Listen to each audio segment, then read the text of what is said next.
Hi, Anil സച്ചിദാനന്ദനാണ്. അപ്പൊ ഞാൻ ഇന്ന് വന്നിരിക്കുന്നത് വ്യത്യസ്തമായ മറ്റൊരു ടോപ്പിക്കുമായിട്ടാണ്. സംഗതി ഒന്നുമില്ല, കഴിഞ്ഞ കുറച്ച് നാളുകൾക്ക് മുമ്പ് നമ്മുടെ ശ്രീകണ്ഠപുരം പരിപ്പായിൽ വെച്ച് ഒരു നിധി കിട്ടിയിട്ടുണ്ടായിരുന്നു. തൊഴിലുറപ്പിന്റെ ജോലികൾ ചെയ്തുകൊണ്ടിരിക്കുന്നവർക്ക് ഒരു നിധി കിട്ടിയിട്ടുണ്ടായിരുന്നു. ആക്ച്വലി അത് ഒരുപാട് ചരിത്ര പ്രാധാന്യം അർഹിക്കുന്ന ഒരു വസ്തുതയാണ് കിട്ടിയിരിക്കുന്നത്. ആ നിധിയെക്കുറിച്ച് ഒരുപാട് കാര്യങ്ങൾ, ഒരുപാട് ആൾക്കാർ അതിനെക്കുറിച്ച് അന്വേഷണങ്ങളായിട്ട് മുന്നോട്ടേക്ക് പോയിക്കൊണ്ടിരിക്കുന്നുണ്ട്. ഞാൻ ആ നിധിയെക്കുറിച്ച് പറയുന്നത്, നിധി ആർക്കാണെങ്കിലും ഒരു നിധി കിട്ടുമെന്ന് വെച്ച് കഴിഞ്ഞാൽ ഭയങ്കര സന്തോഷമായിരിക്കും അല്ലെ.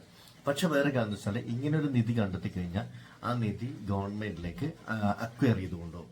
അപ്പൊ അക്വയർ ചെയ്ത് കൊണ്ടുപോകുന്നതിന് ഗവൺമെന്റ് വ്യക്തമായൊരു നിയമമുണ്ട്. 1968 ട്രഷർ ട്രോവ് ആക്ട് എന്ന് പറഞ്ഞ ഒരു ആക്ട് പ്രകാരം ഈ നിധി ഗവൺമെന്റ് കണ്ടുകെട്ടും. ആ കണ്ടുകെട്ടുന്നതിന്റെ അതില് ഗവൺമെന്റ് അതായത് അതിന്റെ മൂല്യത്തിന്റെ ഒരു 20% ആഡ് ചെയ്തിട്ട് നമ്മുടെ വസ്തു ലഭിച്ച അവർക്ക് കൊടുക്കുന്നതാണ് പറയുന്നത്. അന്ന് കണ്ടുകിട്ടിരിക്കുന്ന നിധി 1659 തൊട്ട് 1826 വരെയുള്ള കാലഘട്ടത്തിലുള്ള നിധികളാണ് കണ്ടെത്തിയത്. അതായത് നാണയങ്ങളുടെ ഒക്കെ മൂല്യം കണക്കാക്കിയിട്ടാണ് അങ്ങനെ ഒരു നിലപാടിലേക്ക് നമ്മുടെ ഗവേഷകർ, അല്ലെ പുരാവസ്തു ഗവേഷകർ എത്തിയിരിക്കുന്നത്, അല്ലെ പുരാവസ്തു വകുപ്പ് എത്തിയിരിക്കുന്നത്. ടോപ്പിക്കിലേക്ക് വന്നില്ല. യഥാർത്ഥത്തിൽ ആ നിധിയുടെ വില എത്രയായിരിക്കും എന്നുള്ളത് അല്ലെ, അത് നിങ്ങൾക്ക് അറിയാൻ താല്പര്യമില്ലേ? എനിക്കും അറിയാൻ ഭയങ്കര താല്പര്യമുണ്ടായിരുന്നു. ഞാൻ കുറെ നാളെ അതിനെ കുറിച്ച് അന്വേഷിക്കുന്നത്. പക്ഷെ നമുക്കൊരു കാഴ്ചയിലെ ഒരു ഊഹാപോഹ കണക്ക് നമുക്ക് തയ്യാറാക്കാം. എത്ര ഉണ്ടാവും ഏകദേശം എന്നുള്ളത്, എന്നാൽ എത്ര വാല്യൂ ഉണ്ടാവും എന്നുള്ളത്, എന്നാൽ അത് പൈസയിലേക്ക് കൺവേർട്ട് ചെയ്ത് കഴിഞ്ഞാൽ എത്ര ഉണ്ടാവും എന്നുള്ളത്. ഓക്കെ, നിധിയിലെ ഏറ്റവും പ്രധാനപ്പെട്ട ഒരു സംഗതി ഉണ്ടായിരുന്നു. 13 വെനീഷ്യൻ ഡ്യൂക്കാറ്റുകൾ ഉണ്ടായിരുന്നു എന്നുള്ളതാണ്. ഈ വെനീഷ്യൻ ഡ്യൂക്കാറ്റുകൾക്ക് ഒരു പ്രത്യേകത ഉണ്ട്. ഇത് അക്കാലത്ത് ലഭിച്ച അതായത് ആ കാലഘട്ടത്തിലെ ഏറ്റവും പരിശുദ്ധിയുള്ള സ്വർണമായിരുന്നു ഈ വെനീഷ്യൻ ഡ്യൂക്കാറ്റ്. ശരിക്കും പറഞ്ഞു കഴിഞ്ഞാല് നമ്മുടെ ഇന്ന് ഡോളർ ഉപയോഗിക്കുന്നത് പോലെ ആൾക്കാർ ഉപയോഗിച്ചിട്ടായിരുന്നു കച്ചവടത്തിന്. എന്ന് വെച്ചാൽ ഇന്റർനാഷണൽ ലെവലിൽ വാല്യൂ ഉള്ള ഒരു സാധനമായിരുന്നു അത്. അതിന്റെ കൃത്യമായിട്ട് അതുകൊണ്ട് അതിന്റെ വിലയുണ്ട്, അതിന്റെ വെയിറ്റും രേഖപ്പെടുത്തിയിട്ടുണ്ട്.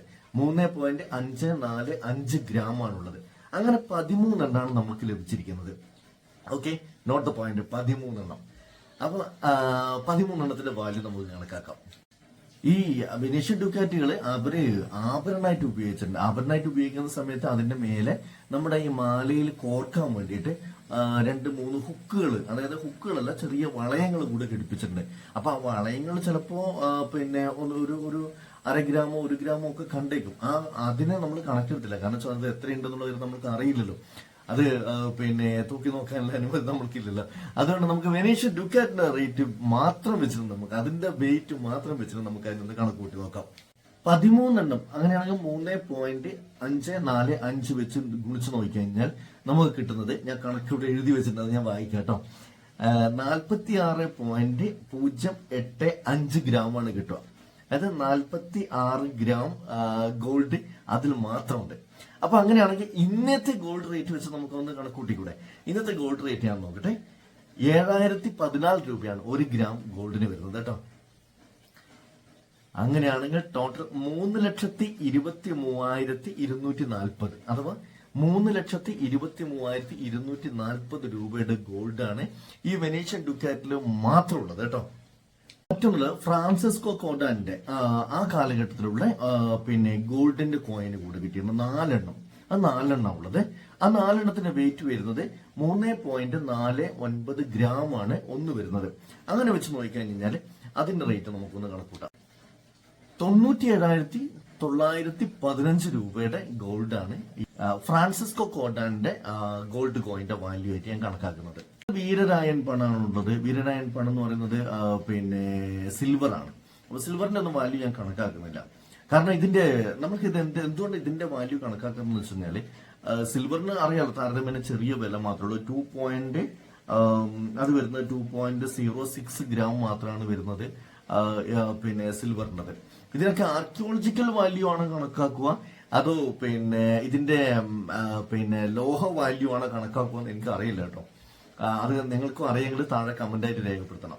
അതുപോലെ സ്വർണ്ണമുത്ത്. അപ്പൊ ഞാൻ ഈ സ്വർണ്ണമുത്തിന്റെ കാര്യം അന്വേഷിച്ചപ്പോ അതിനൊരു നിയതമായ ഒരു കണക്കാർക്ക് പറയാൻ വേണ്ടി പറ്റുന്നില്ല. പക്ഷെ എന്നിരുന്നാലും പിന്നെ ഗോൾഡിന്റെ വർക്ക് ചെയ്യുന്ന ആൾക്കാരിൽ നിന്ന് കിട്ടിയിരിക്കുന്ന ഒരു അറിവ് വെച്ച് 2.06 ഒക്കെയാണ് സാധാരണ രീതിയിൽ ഉണ്ടാവാൻ സാധ്യത. പഴയ കാലത്തുള്ള ഗോൾഡിന്റെ ഒരു വെയിറ്റ് ഉണ്ടാവാൻ സാധ്യത. പിന്നെ പ്രധാനമായിട്ട് അതിനകത്ത് ഉണ്ടായിരുന്നത് സ്വർണ്ണമുത്തുകൾ, 4 സ്വർണ്ണമുത്തുകൾ ഉണ്ടെന്നാണ് പറഞ്ഞത്. അതിൻ്റെ 2.35 ആണ് അതിന്റെ വെയിറ്റ് ആയിട്ട് കണക്കാക്കിയിരിക്കുന്നത്. അപ്പൊ അത് ഏകദേശം ഒരു കണക്കാണ്, കാരണം കൃത്യമായ ഒരു കണക്ക് നമുക്ക് ലഭ്യമല്ല. അതിന്റെ വാല്യൂ കണക്കാണ് 9.44 ഗ്രാം ഉണ്ടാവും. ഏതാണ്ട് 1 പവനും ചില്ലറി ഉണ്ടാവും. 1 പവനും 1 ഗ്രാം 0.44. അപ്പൊ അങ്ങനെയാണെങ്കിൽ അതിന്റെ വില ഇന്നത്തെ റേറ്റ് വെച്ച് കണക്കുന്നത് 66,212 രൂപ. 66,212 രൂപയാണ് അതിന്റെ വിലയായിട്ട് കണക്കാക്കുന്നത്. അപ്പൊ പിന്നെയുള്ളത് 1826, അതായത് ഈ കാലഗണനയിൽ ഏറ്റവും സഹായിച്ച ഒരു സംഗതിയാണ് 1826 ആലിരാജന്റെ പണം എന്ന് പറയുന്നത്. അതായത് കണ്ണൂർ പണം എന്ന് പറയുന്ന പിന്നെ ആ ഒരു കോയിൻ കിട്ടിയിരിക്കുന്നത്. ഓക്കെ, അപ്പൊ ഇനി ഈ പറയുന്ന ഞാൻ ഈ പിന്നെ വെള്ളി നാണയങ്ങളോ അല്ലെങ്കിൽ മറ്റു നാണയങ്ങളോ ഒന്നും പിന്നെ വാല്യൂ ചെയ്തിട്ടില്ല. വാല്യൂ ചെയ്തിരിക്കുന്ന ഗോൾഡിന്റെ വാല്യൂ മാത്രമാണ് കണക്കാക്കിയിരിക്കുന്നത്. അങ്ങനെ വെച്ച് കണക്കാക്കി കഴിഞ്ഞാൽ ടോട്ടൽ എമൗണ്ട് നമുക്ക് കിട്ടുന്നത് 4,87,367 രൂപയുടെ ഗോൾഡാണ് നമുക്ക് അതിനകത്ത് ആ നിധിക്കകത്ത് കാണാൻ വേണ്ടി പറ്റുന്നത് ഇന്നത്തെ വാല്യൂ വെച്ചിട്ട്. ഇതും ഒരു ആപേക്ഷികമായ ഒരു ഏകദേശ കണക്കാണ്, കൃത്യമായ ഒരു കണക്കല്ല കേട്ടോ. കൃത്യമായ കണക്കാ വെയിറ്റും കാര്യങ്ങളൊക്കെ കിട്ടിക്കഴിഞ്ഞാലേ പറയാൻ വേണ്ടി പറ്റുള്ളൂ. ഇത് നമ്മളാ കണ്ടെത്തിയിരിക്കുന്ന കുറച്ച് ഊഹാപോഹങ്ങളും ഒക്കെ വെച്ചിട്ടുണ്ടാക്കിയിരിക്കുന്ന ഒരു കണക്കാണ്. പ്ലസ് അതിന്റെ കൂടെ ഈ മെറ്റീരിയൽ, ഈ പറയുന്ന മെറ്റലിന്റെ വാല്യൂ വെച്ചിട്ടാണ് കണക്കാക്കുന്നതെങ്കിൽ 20% കൂടെ അതിന്റെ കൂടെ ആഡ് ചെയ്യും. അങ്ങനെയാണെങ്കിൽ 20% ആഡ് ചെയ്തിട്ട് വരുന്നത് 5,84,840 രൂപയുടെ ഗോൾഡാണ് ടോട്ടൽ അവിടെ ഉള്ളത്. അപ്പോൾ നിധിയുടെ ഒരു രഹസ്യം കൂടെ റിവീൽ ആയില്ലേ നിങ്ങൾക്ക്. അപ്പോൾ വീഡിയോ ഇഷ്ടപ്പെട്ടെങ്കിൽ തീർച്ചയായിട്ടും ചാനൽ ലൈക്ക് ചെയ്യുക, സബ്സ്ക്രൈബ് ചെയ്യുക, അതുപോലെ തന്നെ നിങ്ങളുടെ വലിയേറിയ കമന്റുകൾ താഴെ രേഖപ്പെടുത്തുക. അപ്പോൾ ഓക്കെ, ബൈ.